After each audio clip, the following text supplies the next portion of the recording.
I recently got emailed a question that I think is going to be relevant for a lot of you, so I'm just going to try to answer it best I can. Hey there, my name's, guess I shouldn't maybe say the name. I found you from your YouTube video on top-down Kundalini survival guide. The writer goes on to say, I've been practicing a spiritual technique recently to bring divine energy into my being using visualization and vibration feeling. This has unexpectedly triggered what I believe to be a top-down Kundalini awakening. And I just want to say here, a lot of the times when we're trying these techniques and it does provoke a Kundalini awakening, it's like the Kundalini is the boss and the Kundalini chooses us in a sense.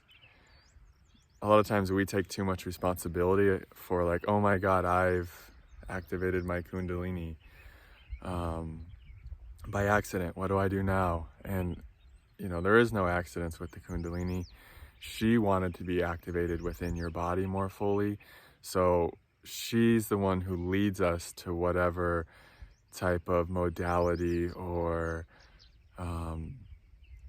what you put here, visualization technique or just any of these things. I mean, for me, it was binaural beats. So she's the one who really leads us into those type of practices so that she can awaken more fully. And like I said, she chooses us. And so if any of you are going through a really difficult Kundalini awakening and you're really being hard on yourself, like, I shouldn't have done that practice, I shouldn't have done that meditation, I shouldn't have listened to those, you know, whatever, those frequencies or whatever the case is, just know like the Kundalini, she was going to find a way to awaken in your body one way or another. And if it wasn't the visualization technique, then it would have been the meditation a week from now. If it wasn't that, then it would have been the Kundalini yoga class you were going to attend 2 weeks from now. So, you know, if your Kundalini has activated, it's divine will that it was going to activate in this lifetime. And so don't be hard on yourself. You know, Kundalini can be a very difficult path, especially initially. But ultimately, it is a blessing, and it is a beautiful thing that it's happened for you. It's going to be the most healing experience of your life. You know, you've probably worked a lot of lifetimes to even have the capacity for the Kundalini to awaken in this lifetime. So it's a tremendous gift. It's a divine blessing. It's just you know, it can cause a lot of chaos and confusion for our humanity for a while. I mean, the Kundalini is a profound transformational and evolutionary energy. And when she awakens, it's gonna cause all kinds of symptoms for the physical body. Your nervous system, your organs, your body is not used to, you know, holding as much of a charge as the Kundalini can bring about when she fully comes online.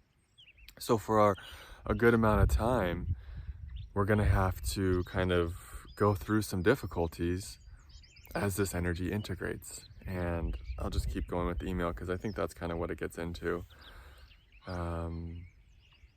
I've felt manic and full of energy the past 24 hours. And last night I had a huge rush of fear and terror shoot through my body. And this kind of brings a smile to my face, not in a morbid kind of way, but I remember when I was having these terror surges over and over again. And I just remember how eventually I was opening into the terror and I was letting the terror move. And I could literally feel the terror releasing from my body, one layer at a time. And so that's what she's doing. The Kundalini awakens and she just starts purifying our body, purifying our vessel. So she's going to start removing terror, grief, any type of darkness, any type of old unconscious trauma. It's going to be emptied from your being. And so it just brought a smile to my face when I read that, like, oh, beautiful. You are releasing this fear and terror energy that's been in your body, that's been a burdening your being for who knows how long. So you're getting a beautiful purification here. It started with intense vibrations in my forehead. Yes, that's the third eye, and that's where she really likes to do a lot of work initially, because initially a lot of us, when the Kundalini awakens, we're all very intellectual people, it seems. Our intellects were so important to us. Maybe we were really avid readers, or we were really into philosophy. And anyway, she's going to do a lot of work on clearing out the third eye, because a lot of us are in duality, right and wrong, good and bad, should and shouldn't. A lot of us are stuck in judgments towards others, towards the world, towards ourselves. And so she's just clearing that out, purifying it, so we can come more into this, so we can see clearly, so we can see like, oh, all is one. There is no good and bad. There is no good and evil. These are just kind of silly conceptual derivations or something. See, this is what happens. The intellect, it kind of falls away. But these are just kind of silly habits, silly conditionings, and silly programs of the mind. And getting some hair in my mouth here. And she's just coming up into the forehead, and she's just clearing out all this silliness, all this kind of, it's just kind of not going to be useful to you anymore to think in terms of good and bad, right and wrong, or like in terms of separation. So, you know, what's going to be more helpful to you is to really start seeing that, you know, when you look into someone else's eyes, you're going to start seeing yourself looking back at you. When you look at a tree, you're not going to see tree and something separate from you. You're going to see, oh, wow, me and that tree, we have so much in common. We are sprung, you know, from the same source. You know, you'll notice a tree has Kundalini energy flowing in it as well, because Kundalini is just purely life force energy. Everyone has a certain degree of Kundalini energy active within them, because if they didn't, they would be dead. You know, they wouldn't be able to exist in these vessels. It's just that your Kundalini is activated to such a heightened degree that you have just a lot of it coursing through you now. So you have a lot of life coursing through you, and when life starts coursing through you, you start to recognize that, oh, I am life. Everything around me is what I am. You know, everything is interconnected. And all these walls between you and the other, between you and nature, between you and pain, between you and the sky, all these walls are going to start dissolving. And that's a big part of what's happening when the third eye is being purified, because we create these walls a lot of times in our psyche, in our mind. And so she's just purifying the third eye area so that you can start to know and see that, oh, I am one with everything around me. You know, there is no separation in this reality whatsoever. Everything is God. There is nothing here that is not God. You will start to see and know that that is an impossibility. And for a while, you know, that the pulsating will go on, because she's just trying to kind of, you know, clear out any confusion in your mind, any type of, you know, sometimes we get caught up in separation and thinking like we're not one with all that is. And so that's a beautiful thing that happens. And because the more you feel one with life, the more at peace you're going to feel, the more at ease you're going to feel, the more you're actually going to be able to rest and allow life to support you. The more you're going to connect with this divine feminine energy within you that's very open and receptive to life. And when we're caught up in the mind and duality and separation, it's like a fight against life. It's a struggle. There's stress. There's so much efforting. It's kind of a pain in the ass, and it's exhausting. And so she's trying to help you live a life where you're no longer interested in stress, where you're no longer interested in entertaining ideas of lack or beliefs rooted in fear. And because fear is just separation too. Anytime you're in separation, it's just because you're afraid, you know? So she's just trying to help you out.